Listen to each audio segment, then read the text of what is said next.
দেগাঁওদাৰী সমূহ দৰ্শকে স্বাগতম জনাইছো জয়গুৰু শংকৰ। আমি বৰ্তমান উপস্থিত আছো যোৰহাট জিলাৰ এৰালতলি পথাৰ। যিহেতু এই এৰালতলি পথাৰতে ৯৪ সংখ্যক শ্ৰীমন্ত শংকৰদেৱ শংকৰ অধিৱেশন আৰম্ভ হৈছে। আজি দ্বিতীয়টো দিন। অসমৰ লগতে ভাৰতৰ বিভিন্ন প্ৰান্তৰ পৰা বৈষ্ণৱসকলে ভিৰ কৰা দেখা গৈছে। অসমৰ বিভিন্ন প্ৰান্তৰ পৰা ভকত বৈষ্ণৱে আহিছে। আমাৰ অতীত পোনে পোনে কিছু দৃশ্য দেখাবলৈ অনুৰোধ কৰিছো। চাৰিওফালে সেৱা বাহিনীসকল আছে। ভকত বৈষ্ণৱসকলক আদৰিবলৈ তেওঁলোক আগ্ৰহ কৰিছে। আমি কথা পাতিম তেওঁলোকৰ লগত। আগতে কিছু দৃশ্য দেখাই দিছো। অসমৰ বিভিন্ন প্ৰান্তৰ লগতে ভাৰতৰ বিভিন্ন প্ৰান্তৰ পৰা লোকসকল আহিছে। তেওঁলোকৰ কিছু দৃশ্য আমাৰ সতীৰ্থ পোনে পোনে দেখাইছে। দ্বিতীয় বৈকুণ্ঠপুৰী এটা সদৃশ নামে হৰিনামৰ ধ্বনিৰে মুখৰিত হৈছে আকাশ বতাহ। আমি কিছু দৃশ্য নামৰ মাজলৈ যাম। হৰিনামৰ ধ্বনিৰে মুখৰিত হৈছে আকাশ বতাহ। জয় জয় ৰাম জয় শ্ৰী ৰাম জয় সনাতন হৰি হে। পিন্ধি বান্ধি আছে দীপ্তি কৰি তাত জয় জয় ৰাম জয় শ্ৰী ৰাম জয় সনাতন হৰি হে। মনোহৰ দিঘি সৰু বৰ তাৰ মাজে মাজে আছে জয় জয় ৰাম জয় শ্ৰী ৰাম জয় সনাতন হৰি হে।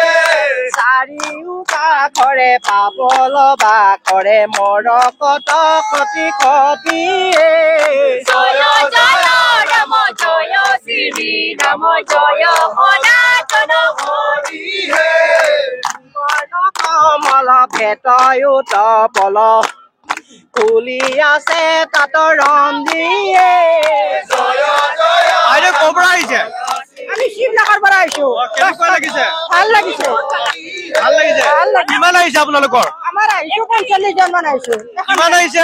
একবাৰ চাইছিলো আমি। ৪ দিন থাকিব ইয়াতে? কালি যাম। ইয়াতে শিবিৰত থাকিব? প্ৰতি বছৰে আহে নি? প্ৰত্যেকবাৰে আহো। প্ৰত্যেকবাৰে আহে? অসমৰ বিভিন্ন প্ৰান্তৰ দূৰণি ভক্তসকল আহিছে। আমি কথা পাতিম। আপুনি কোন জেগাত দাদা? মই বাগেৰা জিলাৰ। কি ক'ব, কেনেকুৱা লাগিছে? বহুত ভাল লাগিছে। একদম অনুভৱ কৰিব পৰা ইমান ভাল লাগিছে। এটা একদম বৈকুণ্ঠপুৰী যেন পৰিণত হৈছে শ্ৰীমন্ত শংকৰদেৱ সংঘ। আমি বাগেৰা জিলাৰ পৰা আমি প্ৰায় ৪০০ মান মানুহ ইয়াত আমি পৰিণত কৰিছো। প্ৰত্যেক বছৰে আমি যোৱা বছৰ আমাৰ জুমাই ধৰিছিলে ৪ দিন থাকিম আমি।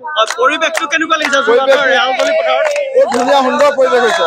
সকলো দেশত বহুত ধুনীয়াকে ইয়াত হেৰি হৈছে। বহুত ভাল লাগিছে। মানে মই অনুভৱ কৰিব মানে ইমান ভাল লাগিছে। মানে আপোনালোকে দিনে নিশা হৰিনাম গাই আছে? আমি কেন্দ্ৰীয় সেৱাবাহিনী হিচাপত আপুনি গৈ এনি টাইম আমাৰ এনেকে হৰিনাম চলিয়ে থাকে। হয়। কেনেকুৱা লাগিছে দাদা? ক'ৰ পৰা আহিছে? কৃষ্ণ জয়গুৰু শংকৰ শ্ৰীমন্ত শংকৰদেৱ আমি জোনাই জিলা শাখাৰ পৰা ইয়াতে অংশগ্ৰহণ কৰিবলৈ আহিছো। ৪ দিনীয়া বৰ্ণাঢ্য কাৰ্যসূচী শ্ৰীমন্ত শংকৰদেৱ বাৰ্ষিক অধিৱেশন আজি দ্বিতীয় দিনৰ কাৰ্যসূচী। প্ৰতি বছৰে আহে নেকি? প্ৰতি বছৰে আমি আহোঁ। আমি জিলা শাখাৰ পৰা নেতৃত্ব লৈ আমি প্ৰায় ৬০-৬৫ জন আমি সেৱা বাহিনী অংশগ্ৰহণ কৰিছো। আমি আজি ৫ তাৰিখৰ দিনা সন্ধিয়া আমি কেন্দ্ৰীয় সেৱা বাহিনীত আছো। তাৰ পৰা আমাৰ আজি প্ৰত্যেক দিনে নিৰ্দিষ্ট দায়িত্ব থাকে আৰু সেই দায়িত্ব অনুসৰি আমাৰ আজি মূল তোৰণত ভকত আদৰণিৰ যিটো ব্যৱস্থা, সেই ব্যৱস্থাত আমাৰ জোনাই জিলা সেৱকসকল আছে। ইয়াতে দেখিব সকলো সেৱকসকলে অতি আনন্দ মনে অতি উল্লাসে এই শ্ৰীমন্ত শংকৰদেৱ ভকতসকলক আদৰণি কৰিবৰ কাৰণে সাজু আছে। আমি আছো। কাইলৈ ৮ তাৰিখ, কাইলৈ শোভাযাত্ৰা আছে।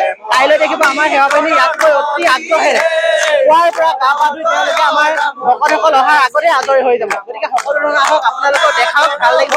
আপোনালোকৰ যোগে আমাৰ গোটেই অনুষ্ঠানটো সকলোৱে উপভোগ কৰিব বুলি আমি সেৱা জনালো। সকলোকে নিমন্ত্ৰণী সেৱা জনালো। অনুৰোধ জনালো। কৃষ্ণ জয়গুৰু শংকৰ। জয় জগত। বাইদেউ ক'ৰ পৰা আহিছে? কি ক'ব? জোনাই পাণ। কেনেকুৱা লাগিছে? প্ৰতি বছৰে আহে নেকি? প্ৰতি বছৰে আপোনালোক ৪ দিন থাকিব? হয়, ৪ দিন। ভকতৰ পদধূলা লাভ কৰিছে। কেনেকুৱা লাগিছে? ভাল লাগিছে, বহুত ভাল লাগিছে। তেওঁলোকে অসমৰ বিভিন্ন প্ৰান্তৰ পৰা ভকত বৈষ্ণৱসকল আহিছে। আমাৰ অনুৰোধ জনাইলো। ইয়াৰ চাৰিওকাষৰ কিছু দৃশ্যটো দেখালো। ইয়াৰ চাৰিওকাষৰ কিছু দৃশ্য আমাৰ সতীৰ্থ পোনে পোনে দেখাবলৈ অনুৰোধ কৰিছো। দ্বিতীয় বৈকুণ্ঠপুৰী সদৃশ এটা পৰিৱেশ সৃষ্টি হৈছে যোৰহাট জিলাৰ এৰালতলি পথাৰত। অসমৰ বিভিন্ন প্ৰান্তৰ ভকত বৈষ্ণৱে ভিৰ কৰা দেখা গৈছে।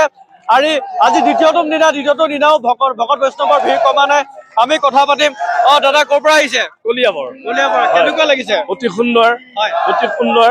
সামগ্ৰিকভাৱে বৈকুণ্ঠত পৰিণত হৈছে। বৈ মানে নাইকিয়া, কুণ্ঠ মানে মায়া, য'ত মায়া নাই সেই মায়াহীন ক্ষেত্ৰ বৈকুণ্ঠ।